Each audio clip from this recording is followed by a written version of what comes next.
Item ಯಾವುದೇ ಇರಲಿ try ಮಾಡಿ ಆಚಿ ಚಿಕನ್ ಮಸಾಲಾ. ಆಚಿ ಚಿಕನ್ ಮಸಾಲಾ. ಎಸ್, ಕರ್ನಾಟಕದ 2 ವಿಧಾನಸಭಾ ಕ್ಷೇತ್ರಗಳ ಉಪಚುನಾವಣೆಗೆ ಇದೀಗ ಎರಡೂ ಪಕ್ಷಗಳಿಂದಲೂ ಕೂಡ ಟಿಕೆಟ್ ಅನೌನ್ಸ್ ಆಗಿದೆ. ಈ ಎಲ್ಲದರ ಬಗ್ಗೆ ಹೆಚ್ಚಿನ ಡೀಟೇಲ್ಸ್ ಕೊಡ್ತಾರೆ ನಮ್ಮ ಪ್ರತಿನಿಧಿ ಜನಾರ್ದನ್ ಹೆಬ್ಬಾರ್. ನೇರ ಸಂಪರ್ಕಕ್ಕೆ ಸಿಗ್ತಿದ್ದಾರೆ. ಜನಾರ್ದನ್, ಚುನಾವಣೆಗೆ ಇನ್ನೊಂದು 12 ದಿನ ಬಾಕಿ ಇದೆ. ಇದೀಗ ಅಭ್ಯರ್ಥಿಗಳ ಘೋಷಣೆ ಆಗಿದೆ. ಏನಿದೆ ಲೈವ್ ಅಪ್ಡೇಟ್ಸ್? ಅದು ದಾವಣಗೆರೆ ಆಗಿರ್ಬೋದು ಮತ್ತು ಬಾಗಲಕೋಟೆ ಆಗಿರ್ಬೋದು, ಟಿಕೆಟ್ ವಿಚಾರದಲ್ಲಿ. ಪ್ರವೀಣ್, ಎರಡೂ ಕ್ಷೇತ್ರಗಳಲ್ಲೂ ಸಹಿತ ಟಿಕೆಟ್ ವಿಚಾರದಲ್ಲಿ ಭಾರಿ ಸಂಘರ್ಷ ನಡೆದಿದೆ. ಬಿ ಜೆ ಪಿಯಲ್ಲೂ ನಡೆದಿದೆ, ಕಾಂಗ್ರೆಸ್ನಲ್ಲೂ ಕೂಡ ನಡೆದಿದೆ. ಫೈನಲಿ ಇವತ್ತು ಎರಡೂ ಪಕ್ಷದ ಅಭ್ಯರ್ಥಿಗಳು ಅಂತಿಮ ಆಗಿದ್ದಾವೆ. ಕಾಂಗ್ರೆಸ್ ಇವತ್ತು ಘೋಷಣೆ ಮಾಡಿದೆ, ಬಿ ಜೆ ಪಿ ಈಗಾಗಲೇ ಘೋಷಣೆ ಮಾಡಿತ್ತು. ಆದರೆ ಇಲ್ಲಿ ಎರಡೂ ಪಕ್ಷದವರು ಒಂದಷ್ಟು ಲೆಕ್ಕಾಚಾರಗಳನ್ನು ಹಾಕ್ಕೊಂಡು ಅಭ್ಯರ್ಥಿಗಳನ್ನು ಘೋಷಣೆ ಮಾಡಿದ್ದಾರೆ.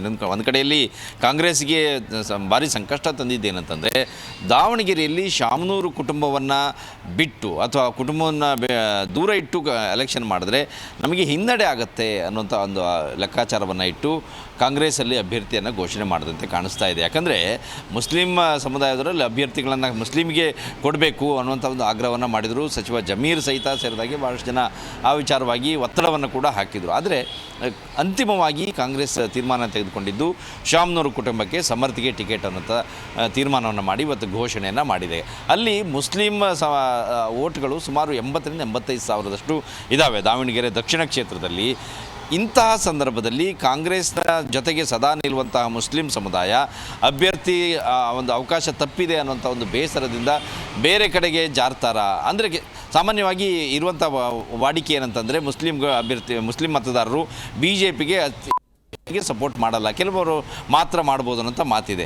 ಆದರೆ ಅವ್ರಿಗೆ ಬೇರೆ ಆಪ್ಷನ್ ಏನು ಅನ್ನೋಂಥ ಬಂದಾಗ ಸದ್ಯಕ್ಕೆ ಈಗ ಅಲ್ಲಿ SDP ಒಬ್ಬ ಅಭ್ಯರ್ಥಿ ಕಣಕ್ಕಿಳಿತಾ ಇದ್ದಾರೆ ಅನ್ನೋಂಥ ಒಂದು ಮಾಹಿತಿ ಲಭ್ಯ ಆಗಿದೆ. ಹಾಗೇನಾದರೂ ಆದರೆ ದೊಡ್ಡ ಮಟ್ಟದಲ್ಲಿ ಓಟ್ ವಿಭಜನೆ ಆಯಿತು ಅಂತಂದರೆ ಅಲ್ಲಿ ಖಂಡಿತವಾಗಿಯೂ ಕಾಂಗ್ರೆಸ್ಗೆ ಹಿನ್ನಡೆ ಆಗುವಂಥ ಸಾಧ್ಯತೆ ಇದೆ.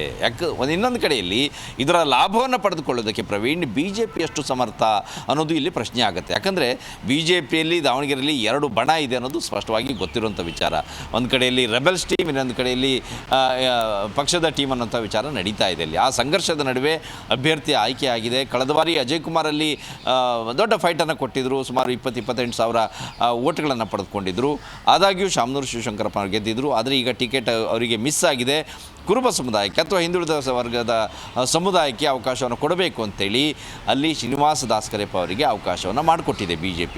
ಇನ್ನೊಂದು ವಿಚಾರ ಇಲ್ಲಿ ಪ್ರವೀಣ್, JDS ಈ ಕ್ಷೇತ್ರದಲ್ಲಿ ಒಂದು ಕಾಲದಲ್ಲಿ ಭಾಳ ಪ್ರಭಾವಿಯಾಗಿತ್ತು. ಅಲ್ಲಿ ಗೆಲ್ಲದೇ ಇದ್ದರೂ ಸಹಿತ ಓಟ್ಗಳನ್ನು ಪಡ್ಕೊಳ್ಳುವಂಥ ಸಾಮರ್ಥ್ಯ ಇತ್ತು. 2013 ಚುನಾವಣೆಯನ್ನು ತೆಗೆದುಕೊಂಡಾಗ ಅಲ್ಲಿ ಸೈಫುಲ್ಲಾ ಅನ್ನೋರು ಸ್ಪರ್ಧೆ ಮಾಡಿ ಶಾಮನೂರು ಅವರಿಗೆ ಟಕ್ಕರ್ ಕೊಟ್ಟಿದ್ದರು.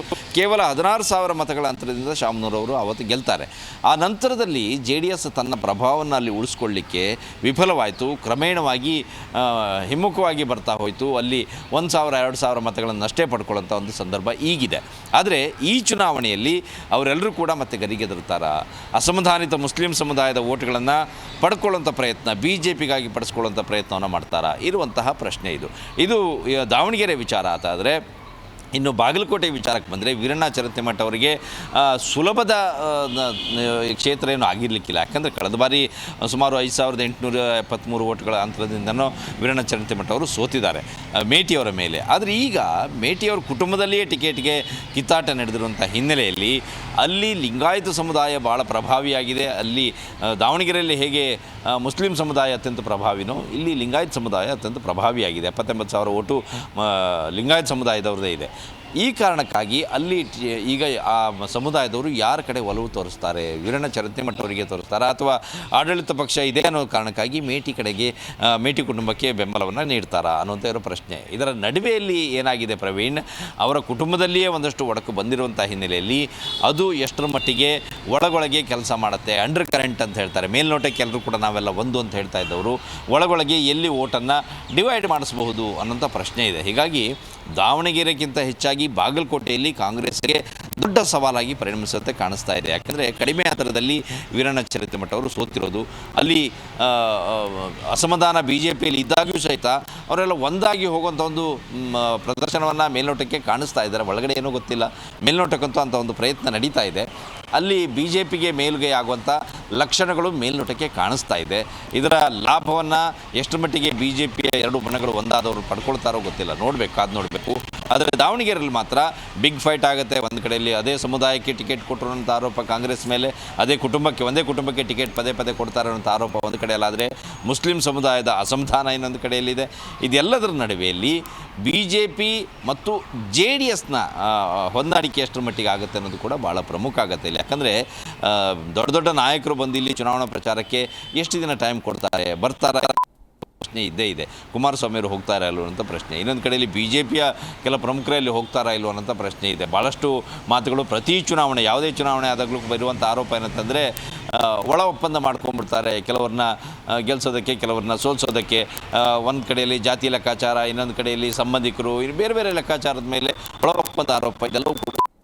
ಆದರೆ ಬಿ ಜೆ ಪಿಗೆ ದಾವಣಗೆರೆಯಲ್ಲಿ ಅತಿ ದೊಡ್ಡ ಸವಾಲು ಇದು, ಬಣಕ್ಕೂ ಸಹಿತ ಇದು ದೊಡ್ಡ ಸವಾಲು. ಯಾಕಂದರೆ ರೆಬೆಲ್ಸ್ ಟೀಮ್ನವರು ಟಿಕೆಟ್ ಪಡ್ಕೊಳ್ಳುವಲ್ಲಿ ಯಶಸ್ವಿಯಾಗಿದ್ದಾರೆ, ಗೆಲ್ಲಿಸುವಲ್ಲಿ.